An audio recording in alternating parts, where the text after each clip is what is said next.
BJP नेता राम कदम ने लाल बागचा राजा के विसर्जन में देरी पर सवाल उठाने के लिए संजय राउत की आलोचना की है। मीडिया से बातचीत में राम कदम ने कहा, संजय राउत ने विसर्जन पर सवाल उठाकर बप्पा के भक्तों का अपमान किया है और इसके लिए उन्हें माफी मांगनी चाहिए।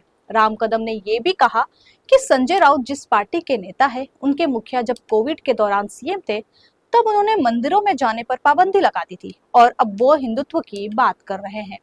लोग ये आज भी भूले नहीं हैं। इसके लिए भी राउत को मराठी बंधुओं से माफी मांगनी चाहिए।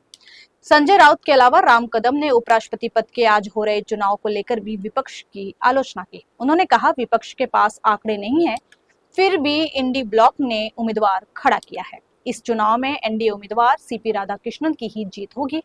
देखिए राम कदम ने इसके अलावा हजरत बल दरगाह विवाद और मराठा समाज को दिए गए आरक्षण के जीआर को लेकर क्या कहा। के नेता संजय राउत जी ने पुनः एक बार हिंदुत्व का, हमारे लालबाग के राजा गणपति का, उनके भक्तों का अवमान किया है। वो कह रहे कि लालबाग के राजा केवल एक व्यक्ति विशेष हमारे केंद्रीय नेता आदरणीय अमित भाई शाह जी के ऊपर प्रसन्न है। जी हां, बिल्कुल है। पर लालबाग के राजा के पास जो जो व्यक्ति मन्नत लेकर के जाता है उसकी मन्नत पूरी होती है और उस कारण तो करोड़ों लोगों की भीड़ है वहां पर। क्या उबाटा के नेता को उन करोड़ों लालबाग के राजा के भक्तों का अवमान करना है? क्या कारण है? जब से इन्होंने लोकसभा के चुनाव में पाकिस्तान के झंडे क्या लहराए, तब से इनकी वाणी बदल गई। देश अभी भी नहीं भूला कि बियर बार, वाइन शॉप खोलने वाले कोविड काल में मंदिर नहीं खोल रहे थे, यही उद्धव ठाकरे थे। हिंदू समाज के प्रति आपको इतनी घृणा क्यों? उसके बाद दूसरी ओर ढोल बजाते समय कहोगे कि अभी भी हिंदुत्व उनका शेष है। कहां शेष है? 24 घंटे लाइन में खड़े रहने वाले करोड़ों लालबाग के राजा के गणपति के श्रद्धालुओं का संजय राउत ने अवमान किया है। उनको उन भक्तों की माफी मांगनी चाहिए। मां भारती के इस मुल्क में उपराष्ट्रपति पद का चुनाव है। अपेक्षा यह होती है कि कोई भी चुनाव जिसके पास आंकड़े हैं वह चुनाव जीतता है।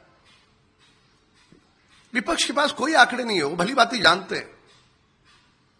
पर कम से कम उपराष्ट्रपति पद है, उसकी अपनी एक गरिमा है, गौरव है। ऐसे पद के लिए वो अपनी हार मान लेते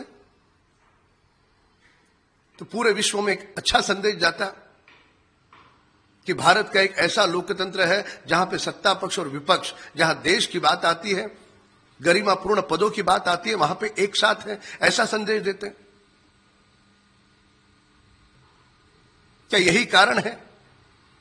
उनके पास आंकड़े नहीं होने के बावजूद भी उन्होंने जानबूझकर के उम्मीदवार खड़ा किया। समूचा देश जानता है आदरणीय सीपी राधाकृष्णन जी अच्छे वोटों से चुन करके आएंगे।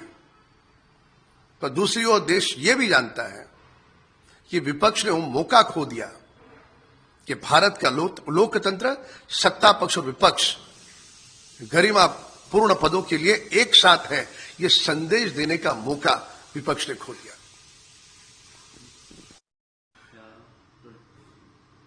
हमारे पवित्र अशोक चक्र को जिस प्रकार से क्षति पहुंचाने का प्रयास श्रीनगर में हुआ है, यह दुर्भाग्यपूर्ण है। इसकी जितनी निंदा की जाए वह कम है।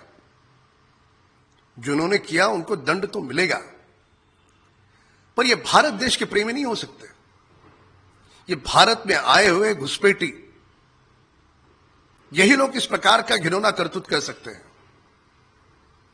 अशोक चक्र हमारे देश की पहचान है, मां भारती की अपनी एक निशानी है। उसके साथ इस प्रकार से क्षति पहुंचाना, इससे सारे भारत को प्रेम करने वाले देशवासी इससे दुखी है। जिन्होंने भी एक घिनौना दुष्कृत्य किया है, उन्हें कड़ी से कड़ी सजा होगी।